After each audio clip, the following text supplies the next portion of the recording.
Cathay's unique battle mechanic, Battle Harmony.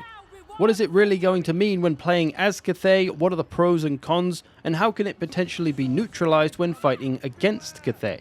Firstly, for those who don't know what Battle Harmony is, it's the yin and yang that will buff up the Cathay army provided it all works together.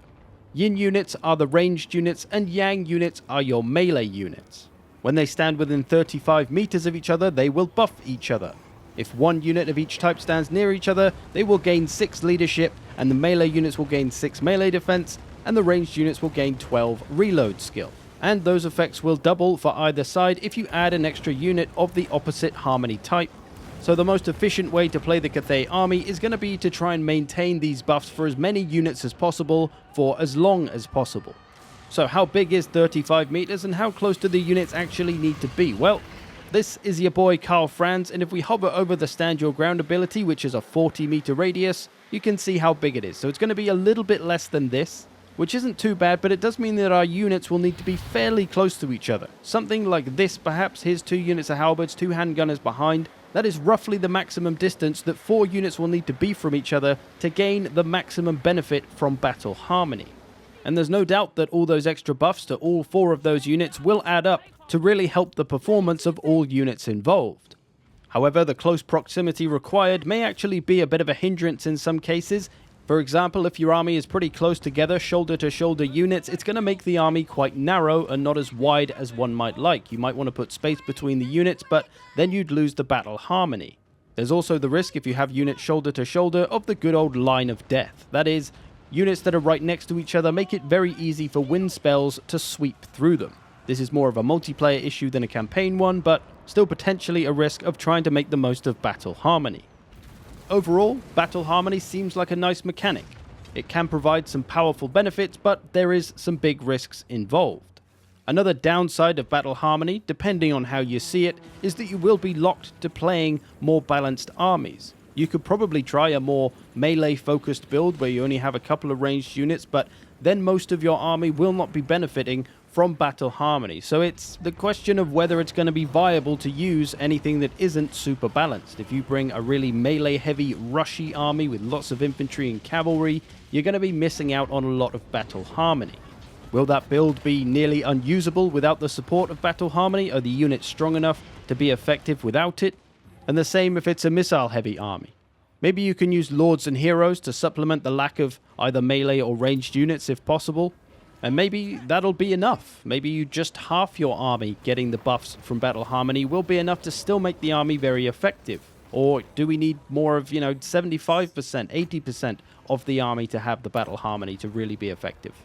We won't know until we really get to play it and get stuck in, but I think it's good to be aware of these things so you know what you're in for when you come to play the faction.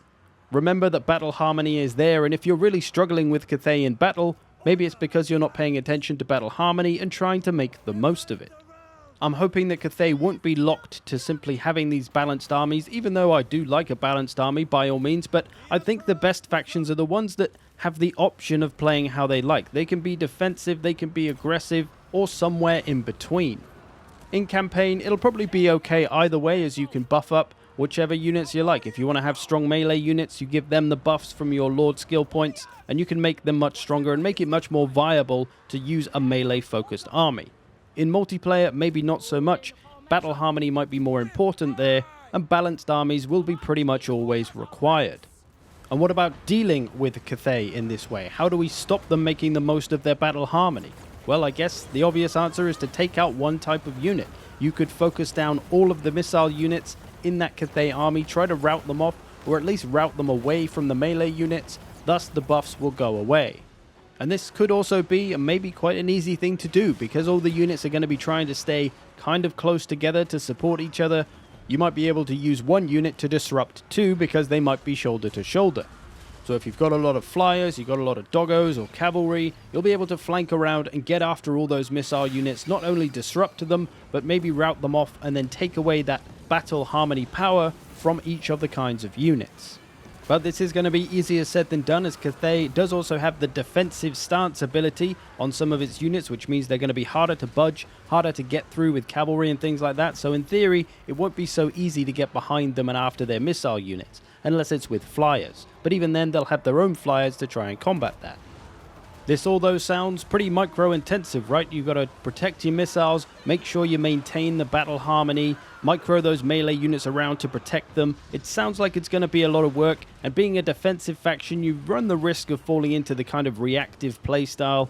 So they might not be the easiest faction to play. Kind of like the Empire in Warhammer 2. They're a very strong faction, but you got to really know how to use them. And I think it's going to be the same for Cathay. Looking like they're going to be strong. They got lots of powerful missiles and artillery, but you got to learn how to protect it all and use it all effectively. Especially battle harmony. Because if you are bringing a lot of missile units, that extra melee defense and leadership for those melee units protecting the missiles will be very important. And while the extra leadership probably won't do a lot for the missile units a lot of the time, the reload skill will help them to do their damage faster and ensure that they get to use a lot of their ammo, if not all of it. So yeah, really looking forward to Cathay and seeing how they play, learning how these mechanics really work and affect the factions, how to use them and be the best with Cathay, and how to fight against Cathay and take away that advantage of battle harmony. Gonna be sweet. I hope you've enjoyed this. Thanks for watching. I'll see you in the future.